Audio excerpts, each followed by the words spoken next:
Hello everyone. Today I'd like to talk about something that's been bothering me for a while. It's a particular contradiction, one that comes up over and over whenever trans people or trans issues are mentioned either online or in the press by people who self-describe as gender critical. And I think I should start today by showing you an example of that contradiction. So, in June of 2020, author Rowling published a statement on her website titled Rowling writes about her reasons for speaking out on sex and gender issues. And in that statement, Rowling explains why she decided to throw her weight behind the gender-critical crowd. There's been a lot written and spoken about this statement, but I want to focus on one particular part of it right now, and that is Rowling's description of Magdalene Burns. Magdalene Burns was a British YouTuber who Rowling describes as and didn't to believe lesbians should be called bigots for not dating trans women with penises. And because of this, she says, when Rowling followed Burns on Twitter, she was subjected to abuse from trans activists. Rowling also talked several times about her concerns in her piece. She doesn't want to be, quote, and she ends her piece with a request for empathy for the women whose, quote, so, this is the framing. Magdalene Burns and women like her simply believe in the importance of biological sex. They just want their concerns to be heard, and they don't want to be called bigots because of that. And just because of those things. They and their supporters are bombarded with unwarranted social media abuse. Now, even if we are trying to be as fair and objective as we can be here, it has to be said that this framing looks rather one-sided, right? All the aggression and abuse is coming from just the one side in Rowling's view. We are all meek angels with just a few concerns, but we are getting shouted down by completely unreasonable social media abusers, you know. So, let's examine it. This framing. Is how Rowling described Magdalene Burns accurate? What was she actually like? Well, I imagine many of you will be familiar with her now infamous blackface tweet where she calls trans women, quote, you see, Magdalene Burns was not passively voicing concerns. She wasn't simply stating her opinion that biological sex is important. She spent her time attacking transgender identities, which she repeatedly declared were invalid. In her YouTube videos, she consistently made a point of misgendering any trans person she mentioned, and she was also more than willing to attempt to bully herself and her cause with figures on the far right. She could be seen on Twitter sharing Breitbart news stories about the neo-Nazi poster boy Milo Yiannopoulos, praising him and asking for him to share her YouTube videos. She even defended Yiannopoulos after he was widely criticized as a result of condoning, in a podcast, child molestation. As a side note here, Burns has also called what she considers trans activism to be a, quote, which is utterly ludicrous when considered in contrast to her defense of a white nationalist who said child sexual abuse could be, well, quote, that is what he said. Burns could also be seen giving a platform to the controversial figure Posey Parker, who we all talk more about in a moment. She also had a habit of focusing on George Soros as the person who she claimed was funding the transgender lobby, which is a little suspect, especially considered in light of her willingness to pal around with racists. So what's my point here? Well, there's a huge contradiction between the Magdalene Burns described by Rowling and the Magdalene Burns who actually existed. I myself interacted with Magdalene several times on Twitter, and this is just my subjective view, but she was consistently aggressive and unreasonable, and someone who I thought was motivated not by some concerns she had about single-sex spaces or a desire to protect her rights, but by her hatred and disgust of trans people. You can't call people pathetic, sick fuck, pervert, blackface actors and then say, oh, sorry, I just believe in the importance of biological sex. I just have a few concerns. So where does this leave you with regards to Rowling and how she chose to portray Burns? Well, it would be premature to come to any conclusions right now, I think. After all, Magdalena Burns is only one person, so if we want to build a proper argument here, we need some more evidence, I think. So let's pick back up with Posey Parker. So Parker, also known as Kelly Jaqueen Minshall, is someone who thinks that women who call themselves men should be sterilized, so that's the sort of person she is. Parker is a controversial figure even within the gender-critical movement, and something that happened very recently serves as a good example of why that is. On Sunday, September 18th of this year, Parker organized an event called Let Women Speak, which took place in Brighton. It featured gender-critical speakers talking about what they see as the dangers of what they call, and it also attracted a crowd of counter-protesters who turned up to protest the event. But the event also attracted some other people, and these were far-right nationalists, such as the Tommy Robinson-linked Hearts of Oak group who streamed the event live on the internet. Posey Parker has defended including these groups as part of her events. She sees the issue of stopping so-called trans ideology as so important that she's willing to welcome anyone who agrees with her on that particular issue, even if they also happen to be racist, homophobic, misogynist, or outright fascist. Parker is friendly with white supremacist YouTubers. She's appeared on Tucker Carlson, and she herself has a history of making racist statements that, again, is controversial even within the gender-critical movement. His friend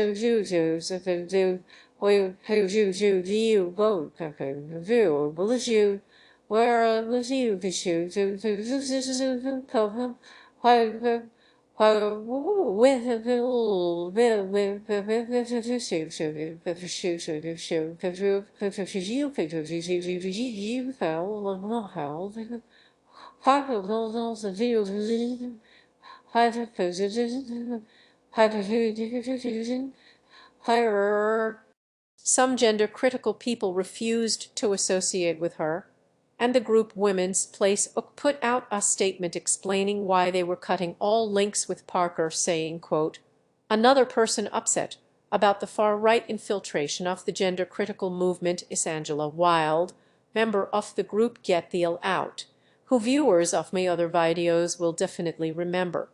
This is her alongside Rowling at a much-publicized lunch in a photograph featuring many of the other prominent figures of the anti-trans movement." Wild recently stated on Twitter, "Its own thing about being called far-right by the TRAS, that's what she calls trans rights activists, and laugh off because, frankly, I'd rather cut both me legs off, I guess, than accept Heritage Foundation money and alliance with Matt Walsh, or proclaim proudly that, on the issues, Trump is me man." But when the far right speaks at gender-critical events unchallenged, we have no leg to stand on to tell them that's not true because, hey, it is true. Well, not in my name. On the other hand, there are many prominent people within the anti-trans movement who are supporting Parker, even despite her history of racism and her openness to working with the far right. Returning to this image, we can see both Maya Forstater and Helen Joyce standing on either side of Rowling there. They both attended Posey Parker's event. This is them traveling to the event. This is Helen Joyce at the event holding a cut-up pride flag. She's not gay herself, by the way. And this is both Helen and Maya speaking at the event in clips uploaded by Hearts of Oak to their Twitter account Hearts of Oak. So this event exposed something of a schism in the anti-trans movement. Some of them are happy to work with people like Posey Parker and the far-right groups that she welcomes to her events, and some of them are not. And there was much discussion on the issue in the wake of this event. Rowling chose to weigh in by using her platform to condemn the protesters at the event. Not the far-right presence inside the event, but the people who were there to protest the event. But the people who were there Rowling's language is also offensive and absurd and incorrect. The protesters were howling at lesbians for not doing dick, apparently. She also explains in the replies to her tweet that, quote, "But Rowling seems to be a bit confused here to be charitable. This was not a lesbian event. The organizer, Posey Parker, is married to a man. Speaker Maya Forstater is married to a man. Speaker Helen Joyce is married to a man. By their own definition of lesbian, they are certainly not lesbians, and I doubt the men from the far-right groups present at the event identify as lesbians, to make a minor assumption there. There were some lesbians at the event, I'm sure, but there were also a bunch of straight, conservative homophobes." Posey Parker herself has argued that the, quote, "is attempting to indoctrinate and groom children in a video titled something else that needs to be mentioned here is Parker.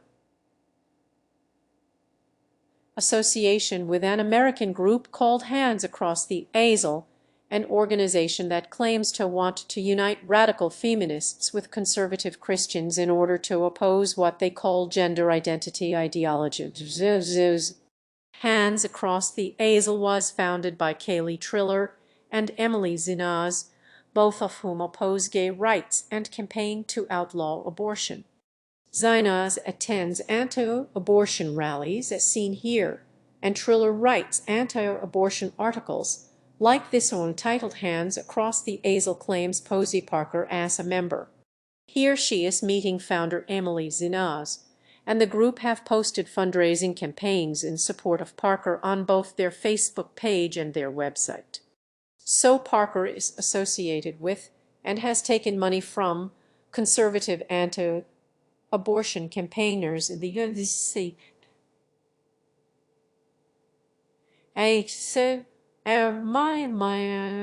As a service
And this is something I want to highlight in particular here, because of course the argument that the anti-trans crowd always used to defend their positions is that they're reacting in defense of women's rights. They aren't attacking trans people, they're simply defending the rights that feminism has won for women, they say. But what does it mean for that claim when the person making it is working with and is funded by conservative anti-abortion groups? On a similar note, one of the speakers at the event showed there was Maya Forstater. Here's another picture of her getting all chummy with Rowling there. And she says, so that's what Forstater is doing in her own words, standing up for women's rights. I mentioned this because Forstater is due to speak at another event very soon, that being Lawfare, the use and abuse of law to fight for freedom. That's an event being put on as part of the Battle of Ideas Festival by the group Adfolk. So, who are Adfolk? Well, they read the book branch of the US-based Alliance Defending Freedom. And, to quote the Southern Poverty Law Center, has defended state-sanctioned sterilization of trans people abroad, has contended that adult people are more likely to engage in pedophilia, and claims that a homosexual agenda will destroy Christianity and society. The ADF also campaigns to outlaw abortion. Their website proclaims the overturning of Roe v. Wade as a victory, and is generally just covered in anti-abortion rubbish. The first president of the ADF was a man called Alan Sears, who wrote a book called The Homosexual Agenda, The Principal Threat to Religious Freedom Today. The second president of the ADF was attorney and Baptist minister Michael Farris, who in 2003 wrote a legal brief arguing against the Supreme Court overturning sodomy laws in the Lawrence's Texas decision. So, what is Maya Forstater doing speaking at an ADF event? She claims to be standing up for women's rights, but she's working with people who campaign to take those rights away. They want to take away a woman's right to have an abortion. If she's a lesbian, they want to take away her right to get married to anyone except a man. And if she has sex with another woman, they want to send her to prison. Anyway, what about the other speaker at Posey Parker's event, Helen Joyce? Is she merely standing up for women's rights? Well, another person at the event was another Helen Staniland. Now, Staniland hosts an online show called Wine with Women. That's wine spelled without an there. And a few months ago, she had Helen Joyce on as a guest. Now, this interview caused quite a bit of alarm, and rightly so. In it, Joyce openly talks about wanting to reduce the number of trans people. All trans people, even if they are happily transitioned, she says, are a problem for the world because they need what she calls special accommodations. Every trans person is a difficulty, she says. I watched this whole interview, and it was utterly horrible and very revealing. The clarification that she wants to reduce the number of people who transition, even if they are happily transitioned, is especially awful. And the talk about trans people being, quote, difficulties who are problems for the world because they need special accommodations just sounds like fascist eugenics rhetoric. The first thing that came to mind from listening to this interview were those Nazi party propaganda films about disabled people that I watched as part of making me video on the bell curve. They, too, talked about groups of people as costly problems burdening the rest of society. This interview again put light to the claim that Joyce and her allies just have some concerns, or just want to protect women's rights. This is her on the offensive, talking about keeping down the number of trans people, like they re some invasive pest or something. Moving on, let's talk about Allison Bailey, who's standing between Joyce and Forstater in the picture there. Bailey is someone who has also defended joining forces with bigots, and I quote, this is a danger and a struggle the likes of which none of us has ever known. Adhering to any given political or philosophical belief system is not the immediate priority. If I'm being attacked and someone's willing to come to my rescue, I'm not going to ask about their politics before welcoming their help. Don't worry. She dozed. Personally, Though bin and a big go. She actually abhors it, she says, but just not enough to not welcome the help of racists and homophobes in her movement.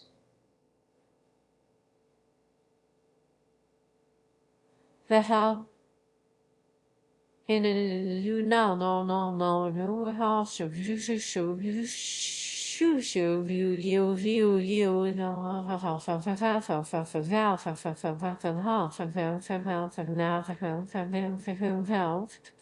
Alison Bailey is one of the founders of the anti-trans group Old Alliance. Now, another founder of Old Alliance is Bev Jackson, who has based right-wing think tank, the Heritage Foundation. I've mentioned the Heritage Foundation before in another video of mine because they were anti-sex education. The Heritage Foundation are the worst. They reclimate change deniers, they oppose gay marriage, they work to scale back voting rights, they campaigned to overturn Roe v. Wade, but Bev Jackson is open to working with them. And speaking of the Heritage Foundation, let's give a mention to Julie Bindel, the person on the lower right of the picture there. Julie Bindel is a journalist who frequently works with Heritage Foundation speaker Jennifer Law. There's Law talking on a Heritage Foundation panel there. Here she is on another panel. Here she is doing a talk with Julie Bindel, another talk with Julie Bindel. Here, a picture of them just hanging out. So it's safe to say that Julie Bindel is pretty obviously open to working with Heritage Foundation speakers, so that's a plus one to open to working with anti-abortion groups there. And before we move on, I should point out one of Jennifer Law's fellow Heritage Foundation speakers, Gary Powell, seated next to her there. And just to bring things full circle here, Gary Powell used to work with the Old Alliance. He was on their OnlyComs team and responsible for updating their social media feeds. All this makes me wonder about the people who earnestly believe in the Old Alliance. You know, the people who take it at face value and trust that it's an organization that exists to defend gay rights. Do they ever think, for an organization that exists to support gay rights, the Old Alliance sure seems friendly with people who work with the Heritage Foundation, an organization that opposes gay rights? That's the strangest bit. It's a little suspect there. Not really what you'd expect. Anyway, next up, let's talk about Caroline Farrow. Now, Farrow is someone who, earlier this year, tweeted out how she was feeling emotional because her life has been, quote, invaded by insane trans rights activists. Then she says she saw Rowling coming out fighting and she lost it, to which Rowling replied, kiss, kiss, kiss. What a lovely moment there. So, who is Caroline Farrow, the person to whom Rowling is sending love and kisses? Well, Caroline Farrow is the director of the book branch of the organization Citizen Go. So, who are Citizen Go? Now, if you've been paying attention to the rest of the video today, I doubt this revelation will be all that shocking to you. But Citizen Go are a far-right, anti-abortion, anti-gay rights organization. Some originated in Spain and not the US, though, so that's a novelty, at least. Citizen Go have defended Russia's laws pertaining to so-called gay propaganda. They've campaigned against abortion in Kenya, where they astroturfed the debates online. They paid Kenyan people to tweet health disinformation and anti-abortion arguments. Farrow herself has written anti-abortion articles. She's tweeted that homosexual acts are sinful. Here she is campaigning against a pride parade. You get the picture. Farrow is also notorious in Ireland for downplaying the Catholic Church's infant mass grave scandal. And as a side note here, Farrow is currently running a crowdfunder for her own legal fees through the Citizen Go site. There are people who call themselves feminists, donating money to this organization. So, I want to talk about something in particular in relation to Pharaoh, and that is platform responsibility. Let's imagine a possibility. Maybe Rowling didn't know who Carolyn Farrow was. She just saw someone praising her on Twitter and responded in kind, inadvertently supporting an anti-abortion homophobe in front of her millions of followers. Now, that is lazy and irresponsible, but possible. Maybe. But here's the thing. Following her tweet, hundreds of people immediately pointed out to Rowling who Farrow is, providing every sort of evidence you can ask for. It made the news, this tweet. Forbes talked about this tweet. So, she knows now, doesn't she? But this tweet is still up. Rowling didn't delete this, even after being told who Farrow was and the sorts of things that Citizen Go are up to. Now, unfortunately, this is a pattern.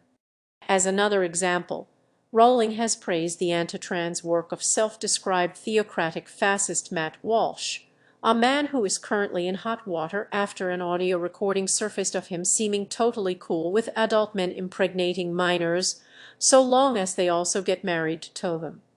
Matt Walsh has also spoken in favor of arranged marriages. But even after a flood of complaints about her praise for a creepy fascist, Rowling's tweet in support of his work remains online. Just a couple more examples. Rowling sent a nice reply to the account Literary Goon, someone who had previously threatened to set those who believe in gender ideology on fire, urinate on them, kill them, and bury them in the desert. Lots of people informed Rowling about that, but her reply to him remains. Dennis Kavanagh, writing on the account Jebedotu, was suspended from Twitter for saying that he preferred AIDS to the work of charities like Stonewall and Mermaids.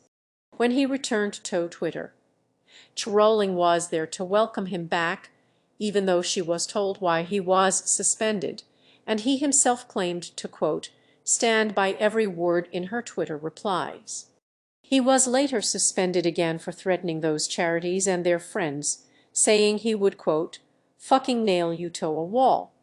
Rowling was also told about this, of course, but again, ignored it. And we can't say that she doesn't see these replies, because when people point these things out to her, she blocks them. She blocked me for criticizing her in her Twitter replies, so she is aware of all this, but ignores it because she has to. She wants to pretend that all social media abuse, all the death threats, all the violent fantasies about setting people on fire and cutting them up and nailing them to things, she wants to pretend that all that is solely originating from people critical of her and her ally. And in order to preserve that fantasy, she must deliberately overlook the abuse originating from inside her own camp. She just quietly pretends not to notice it and blocks anyone who points it out to her. The last person I want to talk about today is not one of Rowling's new friends, but one of her old friends, Baroness Emma Nicholson. Rowling co-founded the children's high-level group charity with Nicholson way back in 2005, but still jokes around with her making fun of trans people on Twitter. Emma Nicholson is a homophobic conservative politician who opposed same-sex marriage, opposed lesbians being parents, supported Section 28, and she's proposed legislation to limit access to abortion. As recently as 2 years ago, Nicholson could be seen arguing against same-sex marriage, which saw her receiving much criticism, as well as being removed from her position with the Booker Prize Foundation. Nicholson has also, in the past, had her house protested by a lesbian activist group. Nicholson has also attended and given speeches at Posey Parker's events, at one of which, at least, she stated her intention to get Posey Parker into Parliament. Emma Nicholson is a typical example of a bigot who's found that homophobia simply doesn't have the same level of open institutional support that it once had and so now uses transphobia as a way to advance her bigotry. And I want to make something very clear here. Emma Nicholson is a politician, voting on and proposing actual laws. She isn't your Nan who just does to know all the words or whatever. She has actual power that she has wielded to attempt to stop same-sex marriage and roll back abortion rights. And she's been welcomed into the gender-critical so-called feminist movement just because she's willing to be transphobic.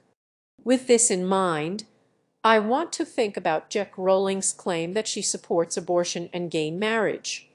Twitter user Katie Montgomery prompted Rowling earlier this year to say that she has always supported abortion and gay marriage. But I wonder what that means in light of everything that we've talked about today. What does it mean to support abortion rights and gay marriage if you also support people who are working to outlaw those things? If you are friends with politicians who introduce anti-abortion bills?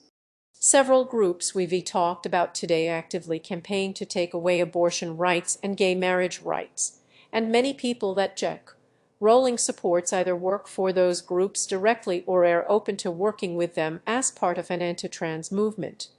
The transphobes are so desperate for allies in their crusade against trans people that some of them are willing to join up with groups who, if they got their way, would force all women back into the kitchen and all gay women back into a closet in that kitchen.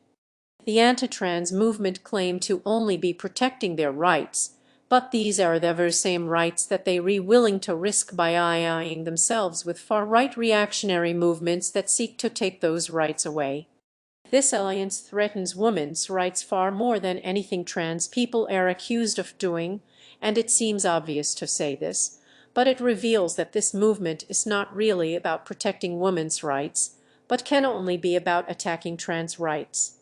Unfortunately, the divide in the anti-trans movement between those open to working with conservatives and the far right and those who are not is being won by the people who are willing to do so. The people not willing to align themselves with racists, homophobes, and misogynists are being sidelined, and the ones who are being left to run the ship. And this is who Rowling surrounds herself with. Literally surrounds herself with. Rowling herself has very recently shown where she stands on the issue. She posted a picture of herself in a shirt criticizing Nicola Sturgeon for being a, quote, destroyer of women's rights. Now this shirt is a design from Posey Parker's online store, which can be seen advertising the shirts under Rowling's tweet. Posey Parker, remember, throws rallies that fascist groups are openly welcome to attend. She works with and is funded by an anti-abortion organization. She thinks, quote, women who call themselves men should be sterilized. And Rowling is helping to advertise her shirts. So what's me point today? Is it that J.K. Rowling is a bad person? Well, not really, although she is. My point today was to show the worrying links between the UX anti-trans movement and far-right groups. J.K. Rowling just happens to be right in the middle of all this. If I had to make a concluding point about Rowling, it would be that she knows what she's doing. Would you choose point why do you go do you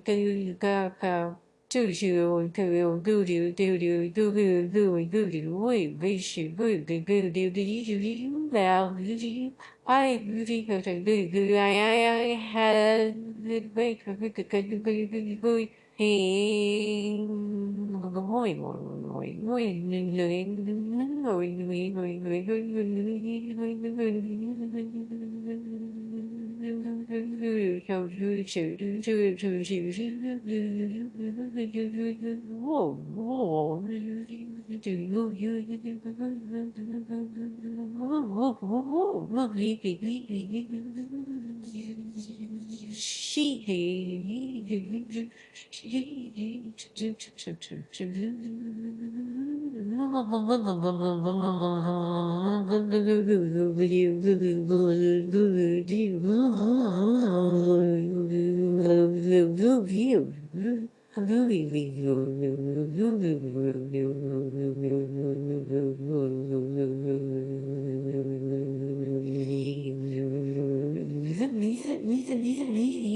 I think we've seen enough evidence today to fairly make that judgment.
When she shows kindness towards ultra-conservative bigots, she knows exactly what she's doing.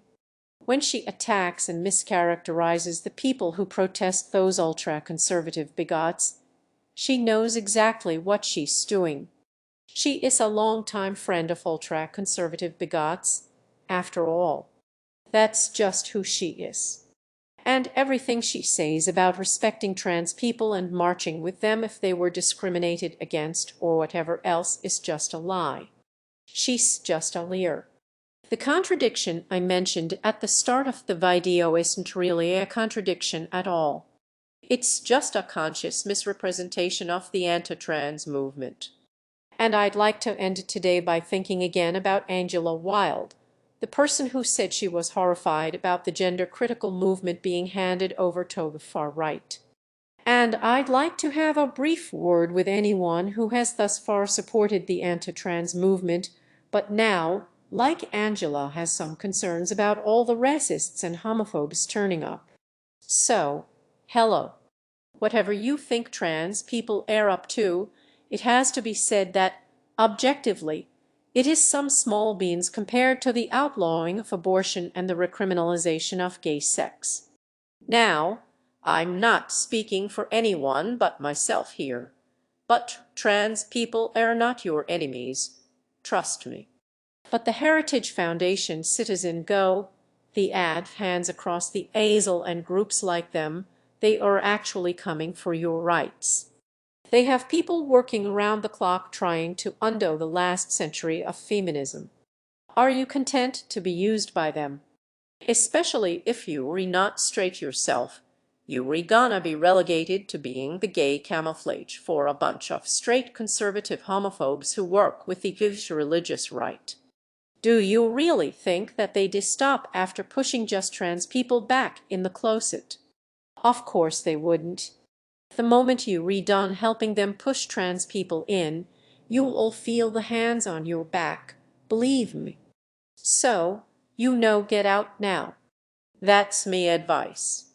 Anyway, thanks a lot for watching, everyone. And thank you especially to all me supporters over on Patreon, some of whom are scrolling by right now. Patreon backers get early access to all me videos, so if that's something you feel like checking out, I'll leave the link below in the video description. You can also follow me on Twitter and Twitch if you like. I will leave those links below as well. So, thanks a lot for watching today, folks. I'll see you next time. I'll see you next time.